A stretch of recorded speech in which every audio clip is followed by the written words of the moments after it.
Bonjour, nous avions travaillé avec l'application Autodesk Sketchbook sur les Chromebooks en classe et je me suis aperçu qu'il y existait une version de Sketchbook pour les ordinateurs.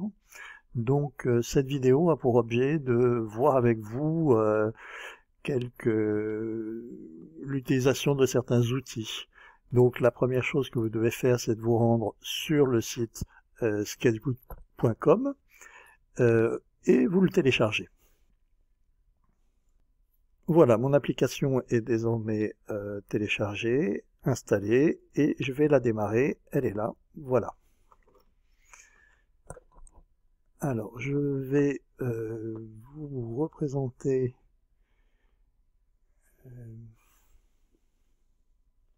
l'application. Alors, je vais fermer toutes les fenêtres pour qu'on puisse voir ensemble.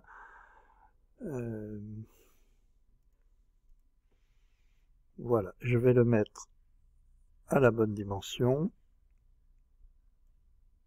Voilà.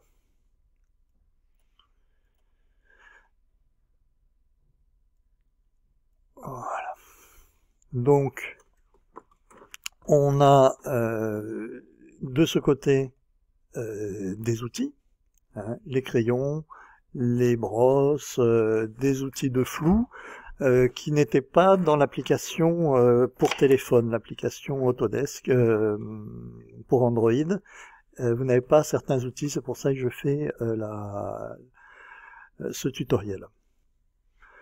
Donc là-haut, nous avons des outils de zoom, de sélection, de recadrage, de déformation, le pot de peinture, l'outil texte, l'outil règle, l'outil ellipse, le perroquet, un outil de perspective qu'on utilisera sans doute dans un autre travail, les symétries. Donc on va voir ensemble comment on peut faire. Alors admettons que j'ai pour projet de faire un portrait. Alors, je vais retourner sur Internet et je me dis que je vais faire le portrait de Montaigne. Alors là, je vois l'image sur Wikipédia, un portrait d'un auteur anonyme qui se trouve au musée Condé à Chantilly. Alors, je vais cliquer droit et j'enregistre mon image sous, dans téléchargement, et j'enregistre. Je vais retourner dans mon application Autodesk et je vais aller chercher les calques. Alors, les calques, ils sont là. Vous voyez qu'on a un arrière-plan. Donc, on peut donner une couleur à l'arrière-plan. Tiens, je ne sais plus comment on fait. Et puis, on a un premier calque de travail. Ce qu'on va faire, c'est qu'on va aller importer notre image. Donc, je clique ici et je trouve mon Montaigne dans mes téléchargements. Donc, hop, je fais un double clic, et là, vous voyez, pour l'instant, Montaigne, il est un peu trop grand pour moi, donc je peux le changer son échelle, que au moins il rentre dans mon écran, je baisse, je peux le déplacer de la droite vers la gauche. Voilà. Donc, j'ai mon image, et c'est à partir de cette image que je vais travailler. Donc vous voyez que l'outil qui s'appelle transformation rapide s'est ouvert directement quand j'ai téléchargé mon image. Donc maintenant, là, ce que je vais faire, c'est que je vais prendre mon calque et je vais le descendre.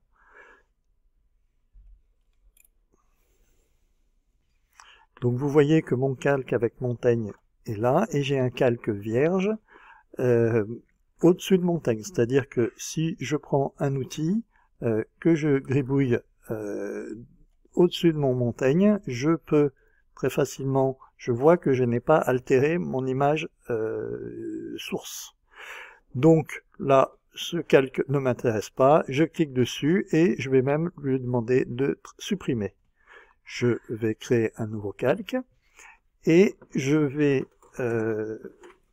commencer mon portrait.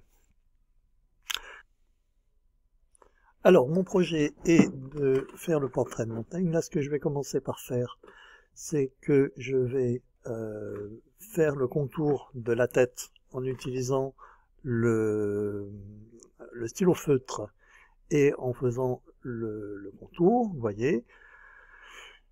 Je peux utiliser maintenant le pot de peinture et je remplis la tête de la couleur de fond. Alors ici, il y a un petit problème, je vais le reprendre avec mon feutre. Voilà, ici, on corrige. Voilà, c'est pas nickel, mais pour l'instant, ça ira à peu près pour ce que je veux faire. Alors, voilà, j'ai fait le contour, j'ai fait un fond pour la tête, et je vais faire un nouveau calque, où là, en utilisant l'outil qui s'appelle trait fixe, je vais dessiner les traits du visage de Montaigne. Donc je reprends avec ma pipette, je prends un échantillon, voilà, la couleur là des sourcils. Si je prends la couleur des yeux, c'est pratiquement la même chose. Ah non, un petit peu plus foncé. On va prendre une couleur intermédiaire, celle des sourcils était meilleure. Voilà. Ok, alors, j'ai mon outil stylo feutre, j'ai mon outil trait fixe que j'active, 46 c'est pas mal, et vous allez voir c'est assez spécial de dessiner avec ça, parce que c'est comme si j'avais une corde et que je traîne mon pinceau. Alors l'avantage de ce procédé, c'est que ça permet d'être très précis. Voilà, je suis assez satisfait de ce que j'ai fait. Voilà, j'ai les traits grossièrement de Montaigne. Je vais retirer ma sélection. Je vais continuer à travailler avec mon pinceau. J'ai cette couleur qui me paraît peut-être un petit peu trop claire. Je vais la foncer. Voilà. Et je vais terminer mon travail de détourage des contours et des traits. Voilà, je ne suis pas trop mécontent de ce que j'ai fait. J'ai mes traits, j'ai mon fond. Eh bien, il nous reste à faire la merveilleuse collerette, la fraise de Montaigne. Eh bien, nous allons faire en utilisant le même outil. On peut prendre éventuellement un nouveau calque et on va travailler toujours avec l'outil trait fixe, hein, et on va repasser pour commencer le dessin. Ah, là je ne suis pas content de ma couleur et je ne suis pas content de l'épaisseur de mon trait, donc je reviens en arrière et je vais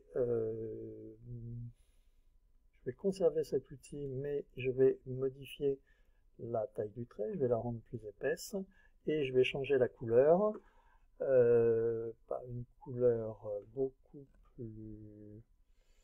Peu importe, vous allez voir, on va conserver cette couleur. Voilà. Alors, je ferme ça, et je recommence mon travail. Avec la roulette de ma souris, je peux zoomer, c'est très utile. Je vais essayer de faire de mon mieux le plus rapidement possible. Voilà, j'ai terminé ma fraise. Alors je vous avais dit que j'étais pas tout à fait content de la couleur, vous voyez pourquoi. En fait, je vais vous montrer comment on peut pallier ce problème. Je vais prendre avec mon outil de sélectionner, je vais prendre ma baguette magique et je vais sélectionner ce que je viens de faire. Ah, il manque un bout, alors c'est intéressant. Vous voyez que ici, on est à droite de l'outil de sélection, là, on a des options, comme par exemple ajouter, parce que je veux ajouter à ma sélection une autre sélection. Voilà, voilà, il manque un petit bout, il manque un petit bout, il manque un petit bout. Ah, c'est un petit peu spécial. Voilà, je zoome pour bien voir ce que je fais. Voilà, j'ai eu tout ce que j'ai fait. Il me manque apparemment un petit bout encore ici. Voilà, c'est fait. J'ai ma sélection. Et bien, ce que je peux faire, par exemple, là, je vais prendre mon outil pot de peinture. Et bien, moi, je voudrais un fond noir. Je vais changer la couleur. Je prends du noir. Et je vais remplir de noir. Voilà comment j'ai changé ma couleur de collerette. Alors maintenant, je vais désélectionner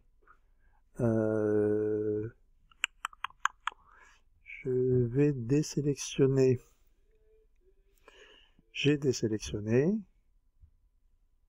Ouais, je recommencerai. Alors je vais vous montrer quelque chose, une subtilité, qui est que là j'ai ma forme. Et bien ce que je vais faire ici, je vais dupliquer mon calque, ce qui fait que j'ai 2 fois le dessin de ma collerette.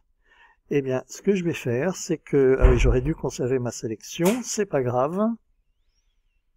Je vais conserver ma sélection. Je reviens en arrière. Jusqu'à ce que... Voilà, j'ai ma sélection.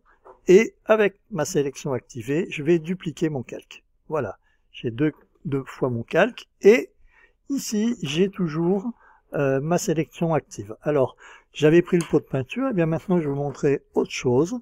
Je vais prendre mon outil de remplissage linéaire, c'est-à-dire que, alors on va voir ce que ça va donner, voilà, depuis là jusque là, alors je vais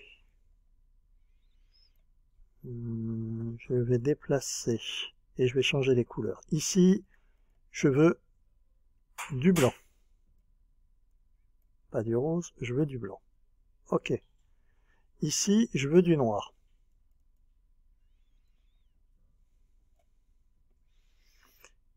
Ouais, et plutôt du noir dans les bleus. Voilà. Et puis là aussi, je veux quelque chose de foncé. Voilà, dans les bleus encore. Voilà.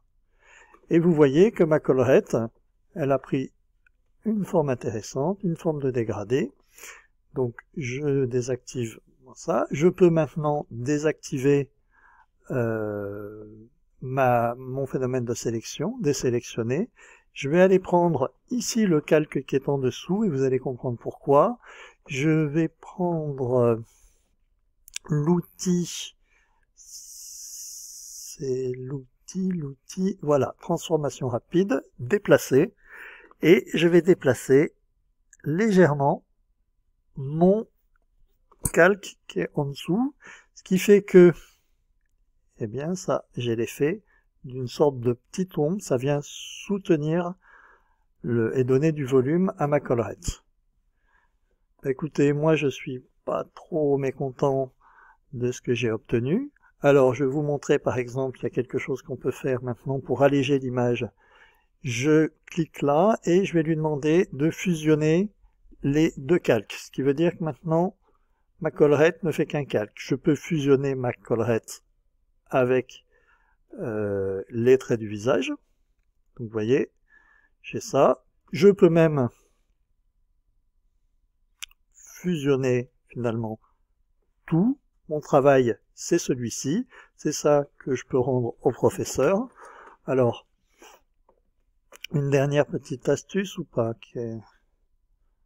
Allez, on va s'arrêter là. Voilà, je vous ferai peut-être une suite sur un prochain tuto.